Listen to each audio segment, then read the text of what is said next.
வணக்கம், என் பெயர் ஷமிலா. 9 நாட்கள் மதிப்பீட்டிற்கு பிறகு இந்த காணொளியில் வரும் ஆடங்களில் எனது திறமையை வெளிப்படுத்துகிறேன். கை கவளி காலம். இது ஒரு உயிர் காக்கும், நாசியை சரிப்படுத்தும் அடங்கல் முறை. கை கவளி காலம் எப்படி செய்வது என்று இப்பொழுது பார்க்கலாம். கவளி காலத்தை எப்படி கண்டுபிடிப்பது? கட்டை விரலின் எலும்பு சந்திக்கும் இடத்திலும் ஆள்காட்டி விரலின் எலும்பு சந்திக்கும் இடத்திலும் இங்கு ஒரு குழி இருக்கிறது. இந்த குழியில் நாம் மெதுவாக அழுத்தம் கொடுக்க வேண்டும். இப்பொழுது எப்படி முறையாக கவளி காலம் செய்வதை பார்க்கலாம்.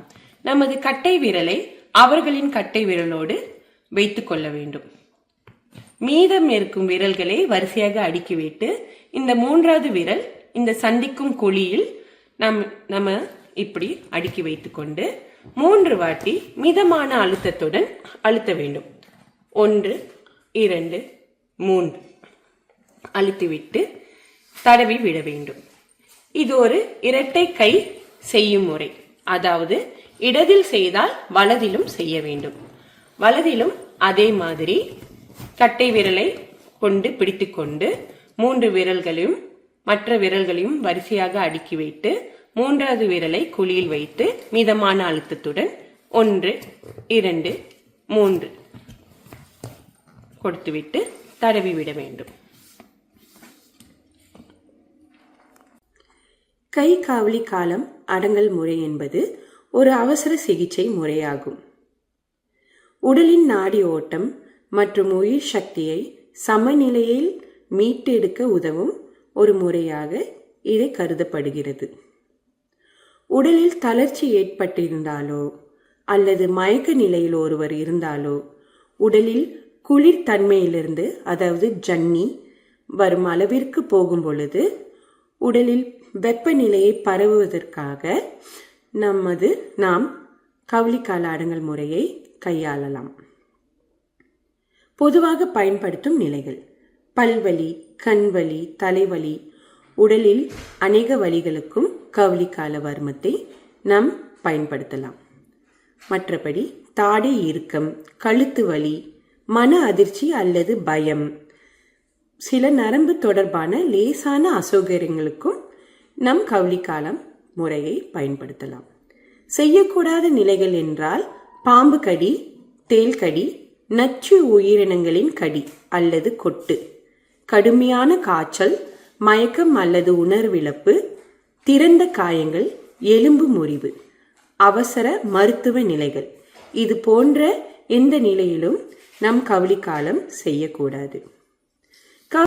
நாம் வெப்பம் குழையும் பொழுது கவளிக்காலம் கொடுப்பது நாசி ஓட்டத்தை சீராகும். மற்றபடி நச்சு காலங்களில் நச்சுத்தன்மை உள்ள மிருகங்கள் கடிக்கும் பொழுது இதுவுமே உடலில் பரப்ப உதவுகிறது. அதனால் நச்சு மிருகங்கள் கடி இருக்கும் இடத்தில் கவளிக்காலம் பயன்படுத்தக்கூடாது. சவ்வு வர்மத்துடன் இணை வர்மமாக நாம் கவளி வர்மத்தை இணை வர்மமாக இணைத்துக் கொள்ளலாம்.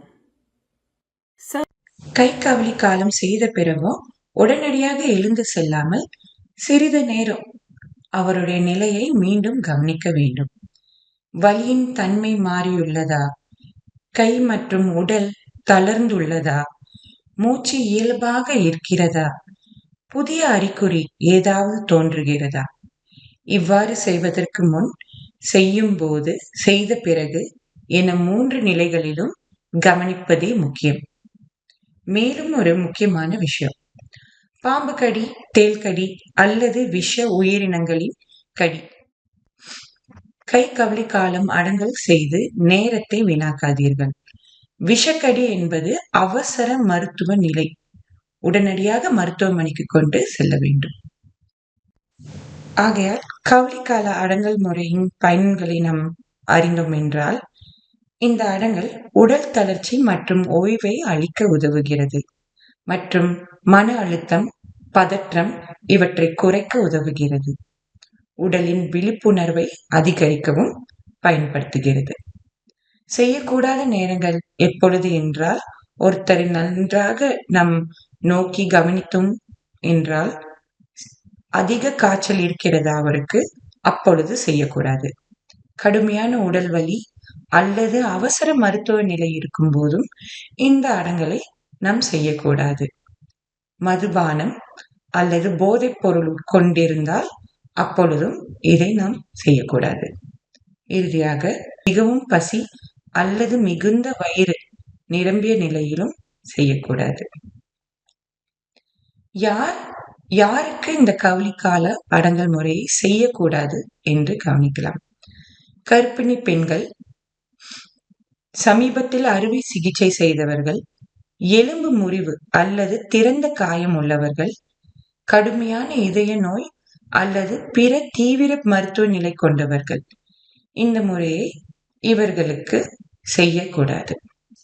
மிகவும் இந்த கவுளிக்கால முறையை மருத்துவ சிகிச்சைக்கு மாற்றாக அல்லாமல் ஒரு பாரம்பரிய நலவாழ்வு நடைமுறையாக புரிந்து கொண்டு தேவையான இடங்களில் மட்டும் மருத்துவ ஆலோசனையுடன் பின்பற்றுவது மிகவும் சிறந்தது.